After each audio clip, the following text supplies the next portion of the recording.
Hi, welcome to Linda's TV show. If it is your first time of stopping by or coming across my YouTube channel, you are highly welcome. This is the home of news. Please click on that red button that says subscribe. Beside the red button is a notification bell. Turn the bell on so that anytime I upload a new video, you will be the first person to check it out. And after watching the video, you are free to leave your comment constructively and tell me what you think about the video and the channel. As we hop into today's exciting video, let's watch this video together. That there was a genocide against the Biafra people. Right. The who were trying, the Igbo people who were trying to form an independent nation of Biafra. They wanted to be separate from the country that the British Empire had imposed on us, which was this country of Nigeria, where they kind of took a bunch of independent nations who don't have anything to do with each other, don't even speak each other's language, don't relate. Many of them were even enemies and warring at the time, smushed them all together and drew these arbitrary lines around them and called them countries and named those countries. Right. And then said, now y'all get along and do a country for us and be a union for us. And then go through, contentious, bloody independence processes that never really yield any real independence. You're still part of a commonwealth afterwards. True. And you have the eternal meddling in your affairs and the eternal extraction of your resources and the eternal fomenting of divisiveness and infighting in order to be able to control you. This is what an oppressor does, a colonizer does. These are tactics and strategies of dominance. Right. We were subjected to that as a larger unit of Nigeria. And then when the Igbo people said, we want our own thing, let's go and do that. Well, it so happened to be that the territory that this new country of Biafra was going to be in included very, very rich oil reserves. And the British were not going to let go of that. Wow. And the people that they had put in power, their puppet Nigerian governments weren't going to do that either because they needed it for the Nigerian project. Right. And Britain needed it for its own interests and uses. So Great Britain got directly involved in this civil war and in the war for independence and decided that they would do everything to make sure. Fellow Biafrans, this is Emeka Livingstone. God bless you wherever you are. I'm here this night to respond to the bombing of a supermarket in Olu and the killing of innocent Biafrans. I know by the time you wake up in the morning, you'll get this message. And as much as you can, spread it around. I want to thank God that SH0CKER spoke like a dragon. I heard him very well. He spoke my mind. I should have been out before now to make this comment, but I was waiting for SH0CKER to speak because we have a leader, a spokesperson for the Biafran people. This is not yet winter, but I'm putting on this dress. Inside is a white, and outside is red and black. This is to show you my original intention in this Biafran struggle. A clear conscience fighting for our people to be liberated and free with no intention to harm anybody. But what happened in Olu is a provocation. And that's why I had to cover that white and put on this red and black. And of course, you know what it signifies in the Bible.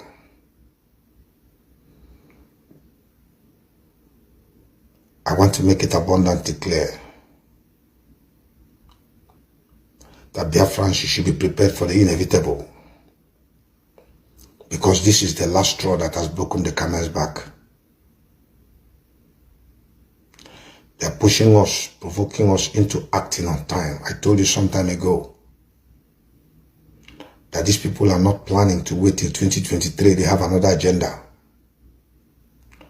While the OP people supporters are talking of 2023 election, I told you that the Fulanis are carrying out an agenda before that time. And they can only do it boldly if they have the backing of the federal government. And therefore I'm asking you, Biafrans, to brace up for the inevitable. The provocation has gone to the level that we can no longer bear it. We have been suing for peace, letting the whole world hear us, that we are being killed and raped and maimed and decimated, that they should speak against this injustice. But it looks like the world does not want to say anything until we start reacting.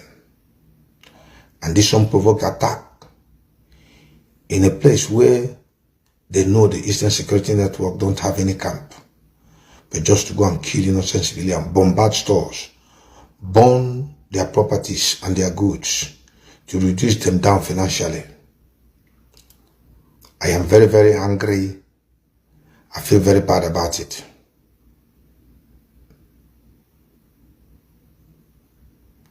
Somebody may say that he says he's a man of God. Why is he talking like this?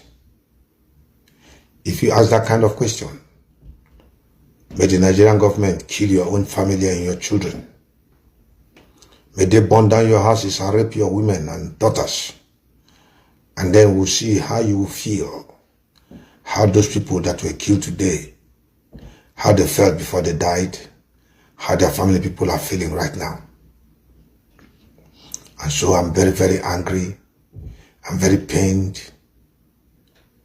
And I'm holding myself from talking. Because when Biafra wants to act, they will act collectively as a people, as a group. It is evident that as soon as the NSO, the Southern Command of ESM, was formed by those, you see, China Sanwuru or others, the next thing you are hearing is the bombing of our people, innocent civilians, because they don't care about them. You have heard what Simon Ekpa said. If you see any police block, roadblock in Biafra land, you have to deal with them expeditiously. But that does not mean we're just talking from afar.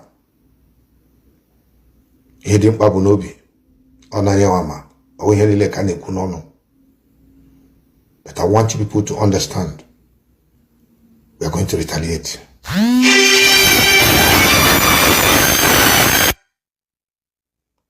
I promise you that they are not going to go free. They have done it to the extent where they have really, really, really touched a very raw spot. This one is the last straw that broke the camel's back. All amount of understanding will no longer be entertained in our ears or in our minds. I promise you one thing. We are going to retaliate. Biafrans, hold on strong. We are going to retaliate. We shall not die again. They shall not kill our men again. They shall not kill our women. We are not saying we are not going to tolerate it. We are saying we are going to retaliate. We don't have to wait any longer for them to kill us before we start acting. It is evident. They want us annihilated. They want to destroy our people.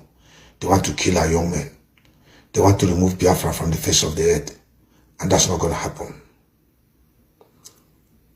Even if I'm the last man standing, I will die for the Biafran cause. And this is what I'm declaring tonight. We're going to retaliate. I promise you that. You just wait, Biafrans, and remain committed and faithful. Don't be shaken. Don't be afraid. For what happened tonight was a very, very painful thing. That innocent lives were just taken away. Businesses were burnt and destroyed in these very hard times, which we cannot be associated with anything that made the hard times to be in Nigeria. It is bad government. But they have taken it to the extent that we can no longer bear. I give you my word one last time. They're going to pay back. Good night, Biafrans, and God bless you. A name like Gosi Go Faith, a man's picture and female gender. If you go also to Amoma Primary School, pulling in 01, you will see a name like Grifty Edem, a man with a female picture. If you go to Pulling in 01, same Amoma, you see a name like Hans Bira, a woman's picture and a male gender. Then you continue also, you go to Umuhu Primary School 001, you see a man's picture, female gender, a name called Lanley Allen. We're talking of Omma where you have names like Nkechi Adak. Then you go to the same Umuhu Primary School, you see a name Luna Elomo, a woman's picture and male gender. You see another name Makati Yoso, Japanese name. You see a female picture and a man's gender. This is how all of them is. So I will give the copies to all of you and we'll share to Nigerians also. Now, when we went through the register, we discovered thousands of these foreigners in the register with names such as Grifty Edem, Hinsbray, Floyd Gary, Ford Scott, Ghana Stella, Hood Killer, Harin Drake, Gruti Silas, Lenley Allen, Luna Amo, Lower Rizafana, Makati Yusio, Muru Amba, Morono Lee, Maurice Dakwam, Navarro Dankwam, Tyson Kata. They are all in their thousands in Hopus Ademas village, Omoma ward in Imo State. We are using Omoma and Imo as a test case of what has been done to over 18 states in the country. It is, however, very instructive that it will be discovered from the data in the register that we shall make available to you that all these fake registrants, both old and young, as can be seen from their photos, all have the same date of birth, 1983, including the grandmothers there. Nigerians will also see new registrants, which are, when you go to page 4 of this, you will see people that were born in 1900, 1902, 1912, 1913, 1931, all in Hopus Ademas village, registered among this new registration. Which are names we believe we are from a death register in New Zealand. Names like Abraham, Jack, Dave also appeared against female photos. Further, faces that are obviously quite old are seen with date of birth like 1990, 1993, 2000, 2002. You will also find obviously female names such as Rebecca, Jane, Gloria, Mary, Felicia against male photos, and also see photos of women wearing hijab yet answering village names in Omoma in thousands. I need to remember that Omoma is Noru East in Osu, where the activities of unknown gunmen is very high, and INEC office have been burnt. Male gender were assigned to female photos, and female gender assigned to male photos. What a shame for a party in power to be involved in this type of electoral treason. It is like that all over the states. In many polling units in Uguta, in Mbano, in Oru East, in Idato South, you will see similar things. You will see that it was passport photographs that were used to register majority of the names found in the register. In words like Obiohia is important for you to note here. There is new polling units in Obiohia where they have the health centers and the Mumebe Manumo, all are contained here. The entire new polling unit, scanned passport photos were used for the registration, including burial pictures. You will see them. They even snapped it from the frame with no shame. It wasn't even a professional work. So, in words like Obio here, in Idato South, in East Ekenesi 1 and 2, all in Idato South, you will find the scanning of passport photos and pictures from brochures with which registration was done. And all of you remember that the beavers captures the picture of the person it is registering. So how come people had access to the password and were able to upload passport photos and burial pictures and created names for them to be registered? It is like that, statewide and nationwide, in almost the 22 APC controlled states. It is very obvious from the register that these were not captured human faces, but photos that were captured and uploaded to the register with fake names and fake biometrics. At this juncture, it is right to ask some questions to the APC, the presidency, and security agencies. Who generated these photos and these foreign names, whose real identities are exposed when you search them from the Google? How did the APC and their agents and those behind this monumental fraud get access to the INEC machine with which they committed this heinous crime? How did this person have access into the INEC database to be able to upload these fake identities, particularly where many of them are discovered to be in the new polling unit created by INEC? Furthermore, gentlemen, the coordinator of the illegal registration in Imo State, for instance, was a former INEC staff who was the head of the State Electoral Commission and who has now been promoted to a... Thank you for always watching Linda's TV show. I will see you again in my next video. Remain blessed. I appreciate each and every one of you, and keep on watching Linda's TV show. If you have not yet subscribed, please, I beg you to do that so that you'll be getting more updates from me. Bye bye.